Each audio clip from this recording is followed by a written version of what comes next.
Assalamualaikum warahmatullahi wabarakatuh. Di video kali ini saya akan update risiko gagal bayar es pinjam.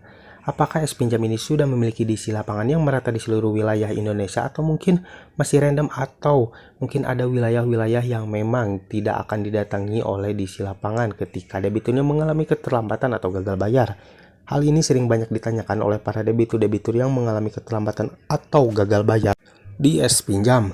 Nah, di sini saya akan sedikit sharing kepada kalian tentang perkembangan diisi lapangan dari es pinjam di penghujung tahun 2022 ini. Simak video ini sampai habis.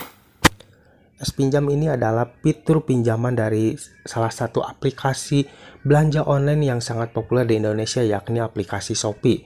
Aplikasi Shopee mengeluarkan fitur pinjaman untuk memudahkan mungkin ya para pelanggan-pelanggan yang memang sering berbelanja di aplikasi Shopee. Namun tidak hanya pinjaman saja ya, Shopee juga mengeluarkan fitur pay later, jadi belanja sekarang bayarnya nanti.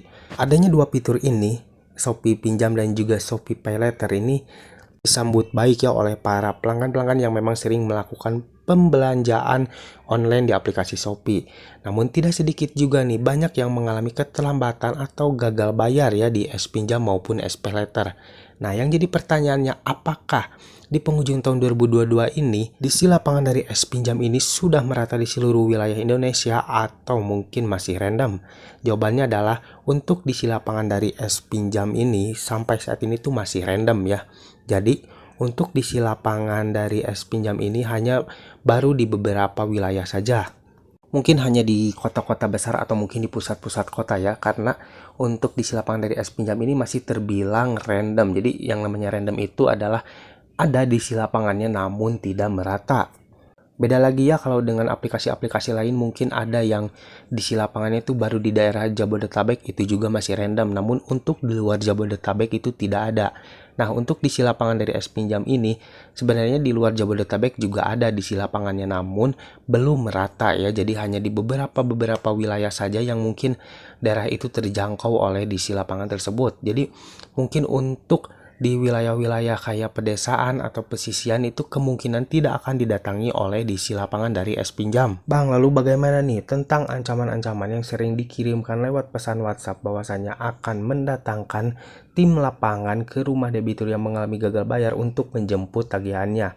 Nah, ketika kalian mendapatkan ancaman seperti itu, sebaiknya kalian jangan terlalu percaya dan juga jangan terlalu panik ya ketika kalian mendapatkan pesan WhatsApp seperti itu, karena itu bisa saja hanya gertakan saja dari mereka ya, agar kalian tuh merasa panik dan ketakutan tentunya ya, dan yang mana nanti kalian akhirnya akan memaksakan untuk membayar. Itu tujuan dari mereka, jadi supaya kalian tuh takut dan panik, akhirnya kalian tuh akan membayar tagihan kalian ya. Namun untuk kedatangan diisi lapangan itu sebenarnya belum tentu akan datang ya, karena biasanya untuk diisi lapangan yang akan datang ke rumah biasanya tidak akan ngasih kabar dulu lewat pesan WhatsApp. Biasanya mereka tuh akan datang secara tiba-tiba ya. Jadi kalau kalian mendapatkan pesan seperti itu, saya jamin itu tidak akan benar ya mereka datang ke rumah kalian, karena banyak juga nih yang sudah kejadian ya, yang sering mendapatkan ancaman seperti itu akan didatangi oleh debt collector lapangan ke rumah, namun ketika ditunggu-tunggu itu tidak ada datang ke rumah ya. Jadi itu hanya gertakan saja dari mereka kepada kita, yang mungkin mereka pikir ketika mereka gertak seperti itu, nah debitur tersebut tuh akan merasa panik dan ketakutan, karena itu mungkin akan menjadi hal yang bikin panik ya bagi sebagian debitur-debitur yang mengalami gagal bayar, khususnya nih buat yang mungkin baru pertama kali mengalami gagal bayar atau mungkin keterlambatan, pastinya akan merasa panik ya ketika diancam seperti itu. Jadi di sini saya informasikan lagi kepada kalian, ketika kalian mendapatkan ancaman seperti itu, kalian jangan mudah percaya dan juga jangan mudah panik ya.